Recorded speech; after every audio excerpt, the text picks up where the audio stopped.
श्रीराम समर्थ. सद्गुरू श्री ब्रह्मचैतन्य महाराज गोंदवलेकर यांचे प्रवचन दिनांक 16 जुलै. गुरु आज्ञा पालनाशिवाय दुसरे कर्तव्यच उरले नाही. परमात्म्याकडे जाण्याचे अनेक मार्ग आहेत. आपल्या गुरूंनी जो राजमार्ग दाखविला त्यानेच जावे.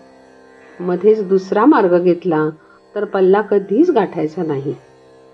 एका वैद्याचे औषध सोडून दुसऱ्याचे घेतले तर पहिल्या वैद्याची जबाबदारी संपली. तरीही मी माझ्या माणसानं सोडत नाही ही गोष्ट निराळी. ज्या दिवशी मी तुम्हाला अनुग्रह देऊन आपला म्हटले त्या दिवशीच सर्व प्रापंचिक आणि पारमार्थिक जबाबदारी गुरुवर सोपवून तुम्ही मोकळे झाला. गुरु आज्ञा पालनाशिवाय तुम्हाला दुसरे कर्तव्यच उरले नाही. पण तुम्हाला असे वाटते कुठे?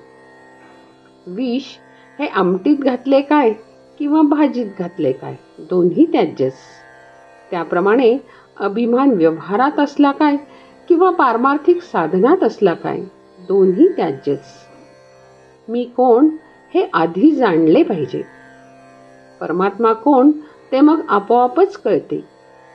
दोघांचेही स्वरूप एकच आहे, म्हणजे दोघेही एकच आहेत. परमात्मा निर्गुण आहे आणि तो जाणण्यासाठी आपणही निर्गुण असायला पाहिजे. म्हणून आपण देहबुद्धी सोडली पाहिजे. कोणतीही गोष्ट आपण जाणतो म्हणजे आपल्याला त्या वस्तूशी तदाकार व्हावे लागते. त्याखेरीज जाणणेच होत नाही. म्हणून परमात्म्याला जाणण्यासाठी आपणही नको का परमात्मा स्वरूप व्हायला?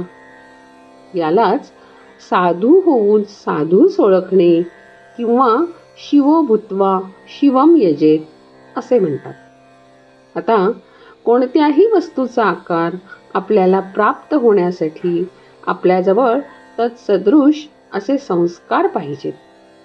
ते संस्कार त्या वस्तूच्या आघाताने प्रत्याघात रूपाने उद्भूत होतात. नंतर त्या वस्तूचे ज्ञान होते.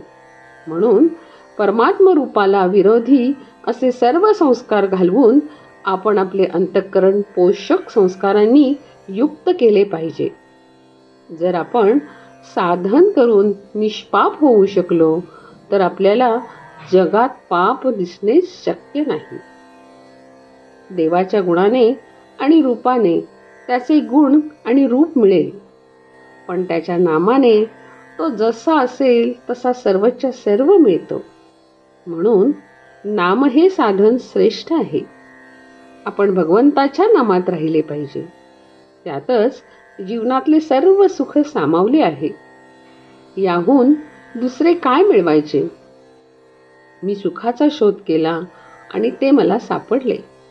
म्हणून मी तुम्हाला त्याचा मार्ग निश्चित सांगेन. तो मार्ग म्हणजे भगवंताचे अनुसंधान होय. मी अत्यंत समाधानी आहे, तसे तुम्ही समाधानी राहा. जे मी सुरुवातीला सांगितले तेच मी शेवटी सांगतो. तुम्ही कसेही असा, पण भगवंताच्या नामाला सोडू नका. अंतकाळी अगदी शेवटी सुटणारी वस्तू म्हणजे भगवंताचे नाम पाहिजे. नामात शेवटचा श्वास गेला पाहिजे. याहून दुसरे काय मिळवायचे? आपल्याकडून होईल तेवढे नाम घ्यावे, न होईल त्याचा राम कैवारी आहे. जानकी जीवन स्मरण. जय जय राम.